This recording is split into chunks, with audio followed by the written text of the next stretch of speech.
The apostate's deeds.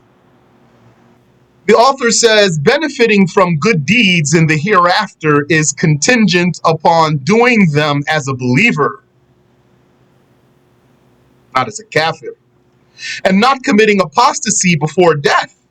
And even if you did the good deed as a believer, but then you committed apostasy before you died, then you'll lose those good deeds. If he did commit apostasy, the Shaykh said in the Sirat, إنما تحسب له الحسنات الجديدة التي يقوم بها بعد تجديد إيمانه. The only good deeds that will be counted for him are the new good deeds that he did after renewing his belief. قال تعالى, the Exalted said, وَمَنْ يَكْفُرْ بِالْإِيمَانِ فَقَدْ حَبِطَ عَمَلُهُ. Whoever commits blasphemy and rejects belief, his deeds are nullified, yani invalidated. Allah said in Surah An-Nisa, Ayah 124, وَمَنْ يَعْمَلْ مِنَ الصَّالِحَاتِ مِنْ ذَكَرٍ أَوْ أُنْثَى وَهُوَ مُؤْمِنٌ فَأُولَئِكَ يَدْخُلُونَ الْجَنَّةَ وَلَا يُظْلَمُونَ نَقِيرًا. Whoever does the good deeds, whether male or female, while being a believer, وَمَنْ يَعْمَلْ مِنَ الصَّالِحَاتِ, and whoever does any of the good deeds, مِنْ ذَكَرٍ أَوْ أُنْثَى, whether male or female, وَهُوَ مُؤْمِنٌ, while being a believer,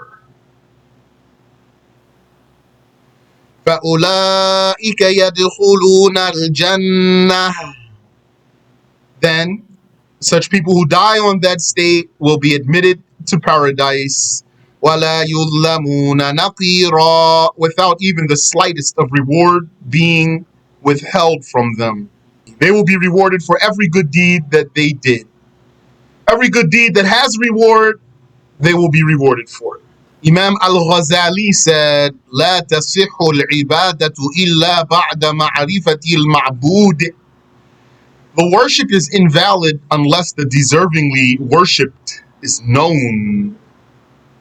That's known means here believed in properly. The judgment of the one who committed any of these kinds of blasphemy is that all his good deeds are lost, yani invalidated. And after his return to Islam, new good deeds will be written for him if he does them. But his previous good deeds will not return to him, and his previous sins will not be erased from him. His fasting and tayammum are invalidated. Yani his fasting means if he committed apostasy in the daytime while fasting, then his fasting is invalidated. If he committed apostasy in the nighttime after he made an intention to fast, then his intention is invalidated.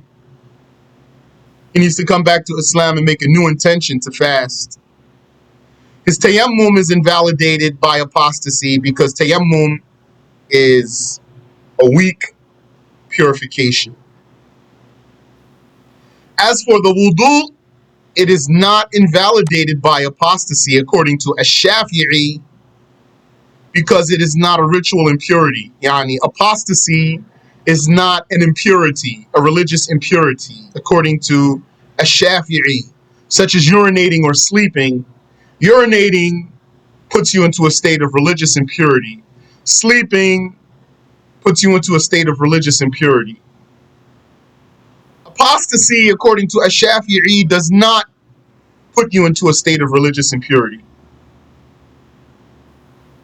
So, if you came back to Islam without breaking your wudu, then according to Ash-Shafi'i, you don't have to make a new wudu, and you don't have to make a new ghusl.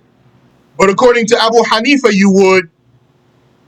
So then, the synopsis of what we just said is, for Ash-Shafi'i, only the tayammum will be invalidated by apostasy. Wudu and ghusl are not invalidated by apostasy. But according to Abu Hanifa, they are invalidated by apostasy. The slaughter of the apostate, yani his sacrifice, is forbidden to eat and has the judgment of dead meat, yani it's najasa, even if he slaughters like the Muslims slaughter. وَسُبْحَانَ اللَّهِ وَبِحَمْدِهِ